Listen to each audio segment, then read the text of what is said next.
Magandang gabi mga kasabong. Okay, meron lang akong i-anunsyo. Vlog po tayo ng konti dito sa ating YouTube at dito sa ating page. Ano po ngayon? Is Monday po ngayon, March 4. So officially po, nakuha ko na po ang ating booth sa parating na expo sa Fiesta sa August.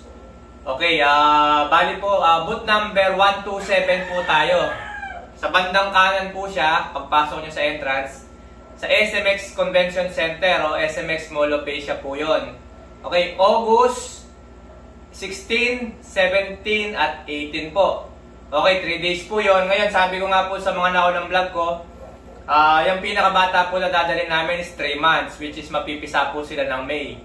Tapos, yung pong mga batang ganun, mga 3 months old, sabi ko nga po, ito na yung pinakamababang presyong dinala ko sa expo kasi bago pa po nag-pandemic, nag-expo na po tayo. Usually po, nung before pandemic, 3 times in a year pa po tayo nag-expo.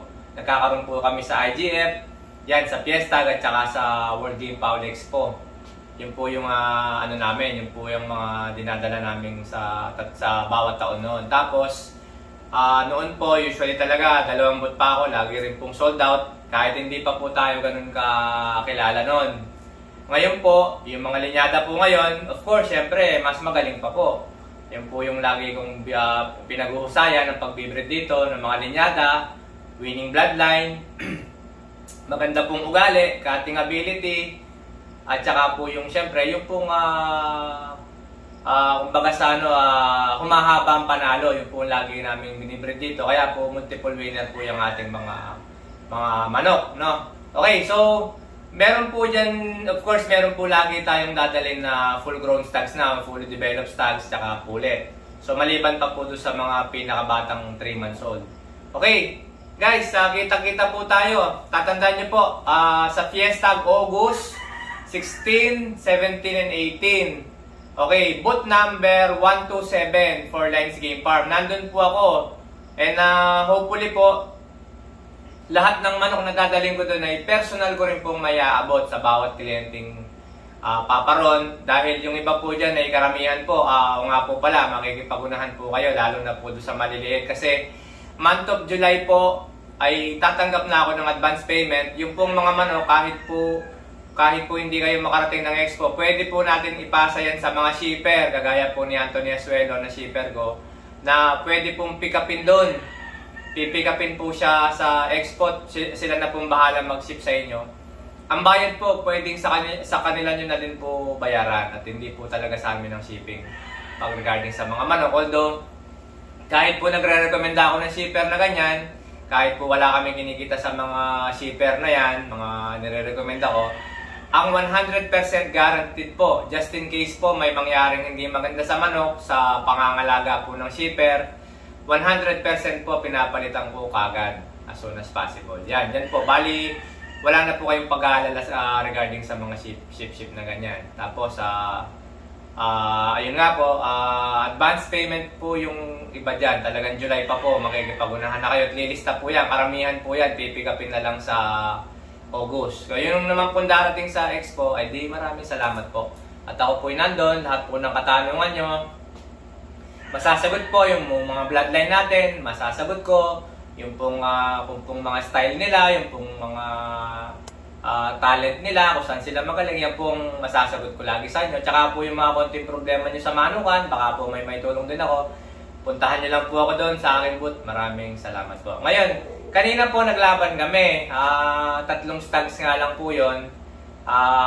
Kahit po natalunan kami ng isa, yung sa gitna, JBK po yon, na talaga pong magaling din yung nakalaban at nabigyan siya ng fatal, kaya po hindi na siya masyadong nakapag-perform. Good cutting naman po yung mga roster natin, no? Lalo na po yung first fight, tsaka po yung last fight, yung General Supapo, no? Tanda ko sa mga vlog ko, yung General Supapo, binabanggit ko may mga ugaling trader yan na naghihintay silang tumalikod ang kalaban, no? Kaya lumihis ang ulo at bibiglayin ka ng patama, no? Which is pinakita niya sa laban. Tapos halos habulin po niya yung habulin po niya yung kalaban niya. Patama, kahit papatay na, hinahabol pa. So, happy po ako at madiin sila sa cutting. Yun naman pong white gold. Yung po yung ruby gold po talaga. Alam niyo po itong mga pasisiw ngayong late na ito na late national hanggang late born. Marami po naglabasan na white gold. Okay, naglabasan po maraming white gold. Yan po talaga yung original na kulay ng rubyo. Nung kauna-unahan po na rubyo gold na yan ay 2 broadcast lang po yan. Isang 4-time winner at isang hindi pa nananalo na dito po nakatatlo. Yan po yung kwento ng rubyo gold na yan na original na broadcast namin. 2 kak lang po yan na nagsimula. Sinimulan ko. Tapos hanggang sa ma-produce ko po yung mga green-legged rubyo na inimpusan ko po ng Haskell yan o ng hatch. Kaya po naging green leg sila. Ngayon, nung pong kinumbine, nung pong nagsarado po ako ng pares po na rubyo gold na green legs. Sa isang vlog ko, dami ko pong pinakitang rubyo gold na puro green legs, no? May straight ko, may pigom. Nung pong sinara ko po yung sila, pinagsama ko po yung pares na rubyo gold na green legs. Bigla po nag-throwback sila ng maraming white gold. Ngayon po, hopefully po sa expo, marami din po kayo makikitang rubyo white gold. Tapos ito na nga po, sa isang laban ko kanina, makikita nyo po at kayo na pong magpasya kung ito ipapasa sa inyo, yung cutting niya, yung galing niya. Tapos ito po may bitaw din po sa bili-bili namin. Pagka po babalikan nyo yung mga ilang sparring Sunday ko, makikita nyo po na meron din silang sparring na baka makikita nyo din po yung nanalo doon. So, iba po pag nagkabakan na point ng konti ay mas nakakakilabot po yung patama ay sigurado po. Ayun po mga kasabong. Di sabi ko nga po mga kasabong, lahat po ng linyada namin dito ay unang-una matagal kong hinawakan bago ko sila pinagaling ng pinagaling. At ngayon ay nire-release ko na po sila kapag po nasubukan namin sila sa malalaking event.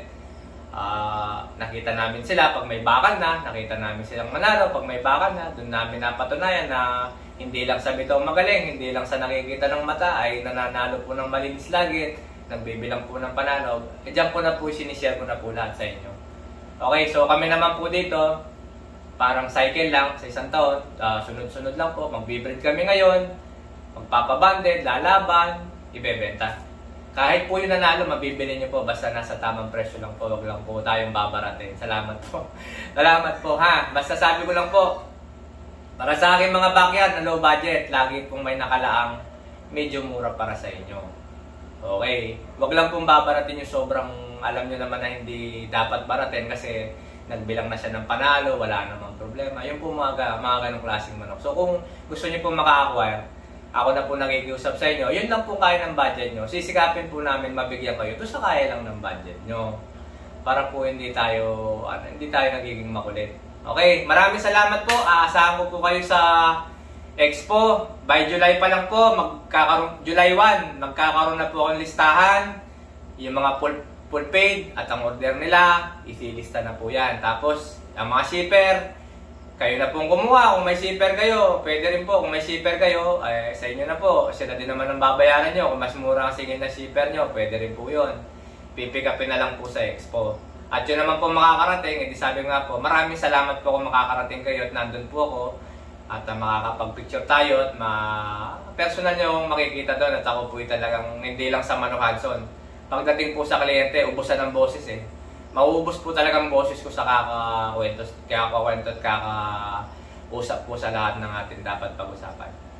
Okay, maraming salamat po. Nasa bili-bili na po yung laban kanina, March 4 ngayon. Win, loss, win. Good cutting pa rin po. Kaya kahit pa paano, masayang-masaya po tayo ngayong gabi. Thank you po.